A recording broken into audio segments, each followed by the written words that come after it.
Bienvenue sur l'heure des coachs, une podcast organisée par l'Association algérienne des coachs professionnels, une association au service de la performance et du bien-être. Bonjour, c'est Riyad. Bienvenue sur le premier épisode de l'heure des coachs. Alors aujourd'hui, comme il s'agit de notre premier épisode, on va vous parler du coaching professionnel, de sa définition bien sûr, de ce que c'est que le coaching professionnel, comment ça marche, à quoi ça sert, comment se déroule une session de coaching et surtout ce que n'est pas le coaching. Alors, vous l'avez sûrement remarqué, le coaching devient de plus en plus populaire chez nous. On en parle énormément. C'est un peu, je dirais, à la mode de dire qu'on est coach. Donc, on peut être spécialisé en communication, nutrition, en santé, etc. Et effectivement, on colle le mot coach un peu partout. Donc, on est coach nutritionniste, etc. Mais on ne se rend pas compte que, en fait, c'est pas vraiment le métier approprié ou le mot approprié qu'il va falloir utiliser. Donc, si ce mot se démocratise de plus en plus et commence à être connu, ce n'est malheureusement pas à l'avantage des coachs authentiques. Ce terme tend à être déformé avec le temps et par extension bien sûr, il va être très mal compris. Donc pour nous, à travers l'association des coachs professionnels, nous souhaitons justement vous éclairer sur ce sujet. Alors d'abord, je souhaite commencer par vous parler de l'utilité justement de ce métier. Alors pour moi, il y a 3 bénéfices essentiels du coaching.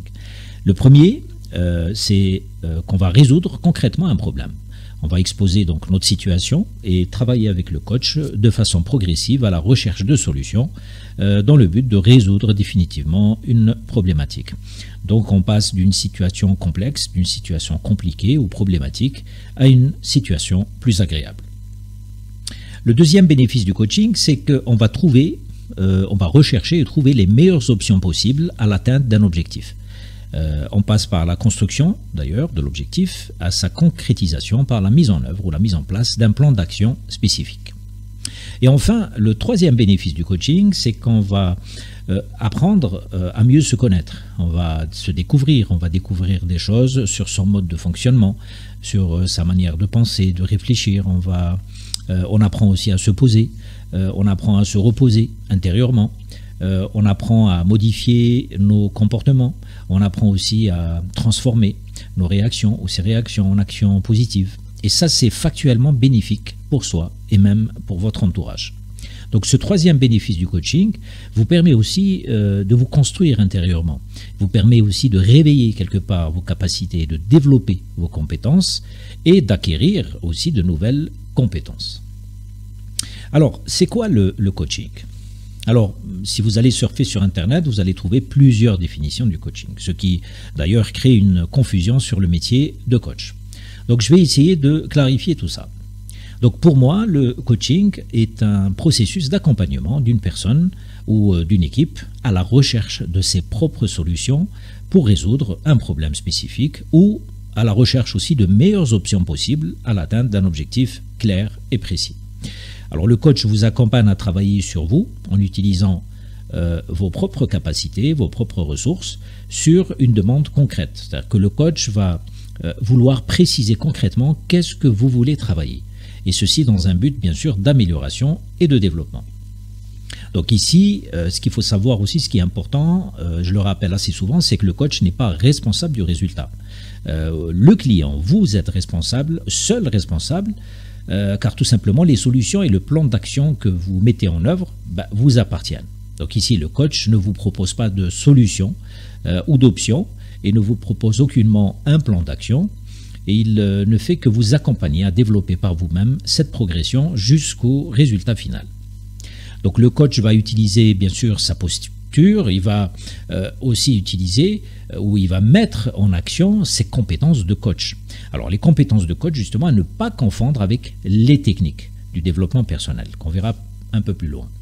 Donc le coach va utiliser, comme je l'ai dit, sa posture et pour vous accompagner, il va mettre en action donc ses compétences. Alors les compétences de coach, ça peut être, ça va du questionnement ouvert, de la reformulation, de l'observation, de l'écoute active, de l'empathie. Ça peut être aussi de l'encouragement, de la reconnaissance. Il va vous motiver, donc de la motivation, de la mise en action. Il va vous mettre en action. Il va vous permettre justement de passer à l'action plus facilement, de vous challenger, etc. Et tout ça entre exigence et bienveillance. Alors, le coach, c'est quelqu'un qui, je dirais, est très proche de vous, qui est à côté de vous, qui est devant vous, derrière vous. Mais il n'est surtout pas à votre place, dans le sens qu'il ne fait pas pour vous. C'est vous qui travaillez dans le coaching.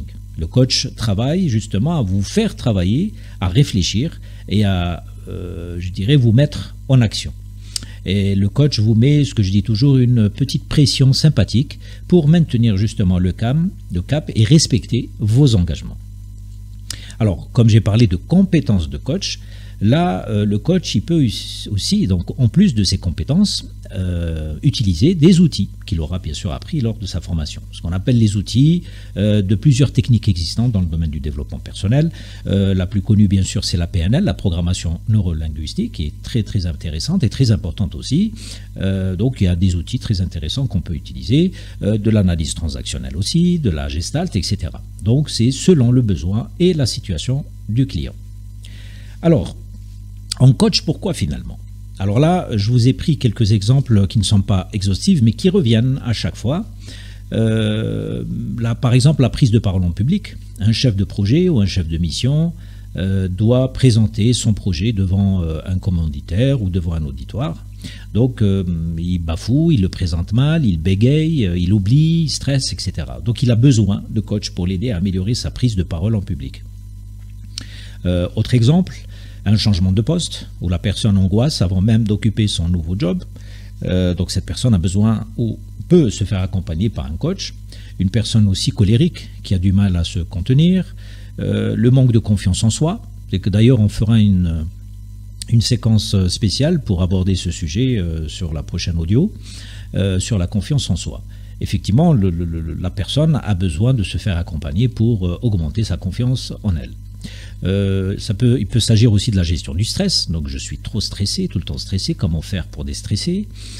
Ça peut être aussi de trouver un équilibre entre sa vie privée et sa vie professionnelle. Ça peut être aussi une peur de l'échec par exemple, sur une décision difficile à prendre, sur un conflit, donc avec quelqu'un, un membre de sa famille, un collègue ou son équipe carrément au travail. Alors voilà, donc tous ces exemples que je vous ai donnés, la liste peut être encore longue, hein, mais on peut effectivement se faire coacher pour ça. Donc voilà, j'ai clarifié un peu donc, la définition du coaching et ce que c'est qu'un coach. Alors je vais essayer d'élargir un peu votre compréhension sur ce sujet. Je vais plus vous expliquer ce que n'est pas le coaching. Alors, c'est très important de le savoir pour éviter justement les confusions et être au clair avec ce type d'accompagnement. D'abord, le coach ne joue pas le rôle de conseil, ni de consultant. Le coach n'est pas un consultant. Un consultant est plus appelé à donner son avis sur une situation donnée. Autrement dit, il apporte un jugement et il apporte aussi des solutions préconçues. Alors que le coach n'est pas du tout dans le jugement et n'a aucun préjugé à votre égard. Donc de plus, il n'impose aucune solution, il n'apporte aucune solution, mais au contraire, il vous aide à les trouver par vous-même en utilisant vos propres capacités. Alors, le coach n'est pas aussi un mentor.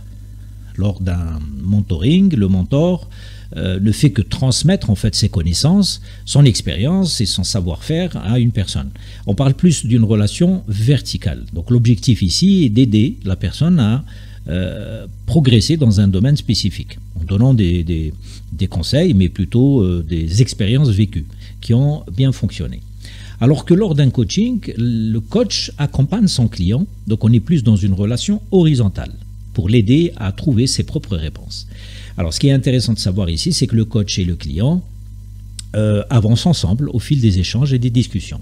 Donc, autrement dit, le coach professionnel est un facilitateur, est un accompagnateur, alors que le mentor est plus un maître à penser. Alors, le coach n'est pas aussi un formateur. Le formateur, il permet de vous former, de se former grâce à un processus d'apprentissage établi, donc à partir d'un programme de formation. Alors qu'à l'inverse, le coach, au contraire, propose un accompagnement sur mesure avec un programme de coaching qui dépend bien sûr des objectifs de chacun. Alors, le point le plus important ici, c'est que le coach n'est pas un thérapeute ou un psychothérapeute. C'est très très important de le savoir. D'ailleurs, cette confusion existe et elle dévalorise d'ailleurs les deux métiers. On est plus coach, on est plus axé sur les résultats, contrairement au psy. on est axé sur les résultats. Le coaching, il vise plus l'atteinte d'objectifs précis sur lesquels le coach et son client restent concentrés, restent focus. Le coaching aussi, il met plus l'accent sur le comment faire plutôt que sur pourquoi. C'est comme ça. Et sur les liens entre plus présent et à venir plutôt que sur les liens entre passé et présent. Voilà, c'est important de le savoir.